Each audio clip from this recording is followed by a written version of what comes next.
There is a wound that disguises itself as strength, and of all the counterfeits the matrix sells a man, this is the one he defends most fiercely, because it lets him call his prison a fortress, and his fear freedom. I want to speak to the man who ends things just before they could become real. You know the pattern, even if you have never once said it aloud. Someone draws close, someone good, and exactly as the bond begins to deepen, exactly as it begins to matter, something in you turns. You grow distant, or you grow cruel, and every small thing they do becomes evidence for the case you are quietly building. You provoke the rupture that gives you grounds to go, or you simply withdraw, inch by inch, until they tire and release you.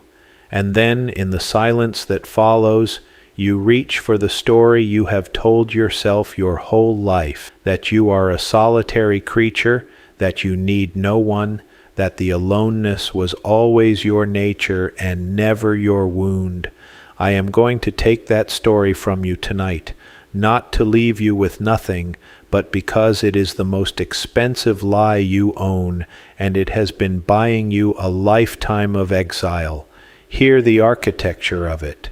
A man who genuinely needed no one would feel no pull to leave. He would feel nothing at all, and drift away in indifference. But you do not drift.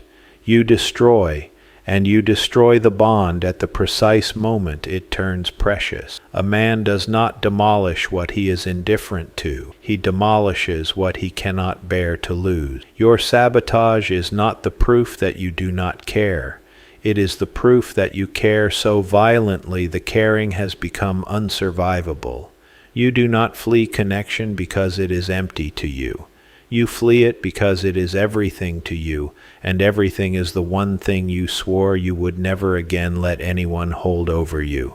Descend with me to where this was forged. There was an hour far back before you had the words to name it, when you needed someone with the whole of your undefended being, the way every soul begins, helpless and open and entirely at the mercy of the ones it loved, and that need met something that taught it terror. Perhaps the love arrived with a price tag.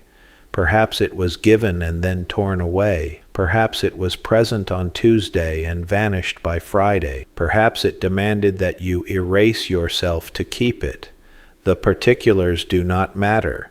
The lesson does, and the lesson is the contract you signed in the blood of that old wound.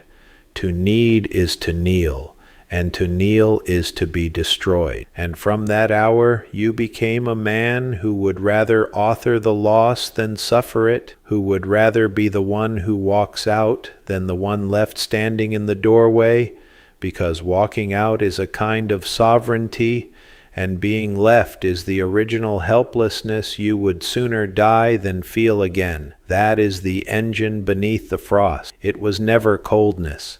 It is a man striking first against a devastation so ancient he cannot remember enlisting in the war.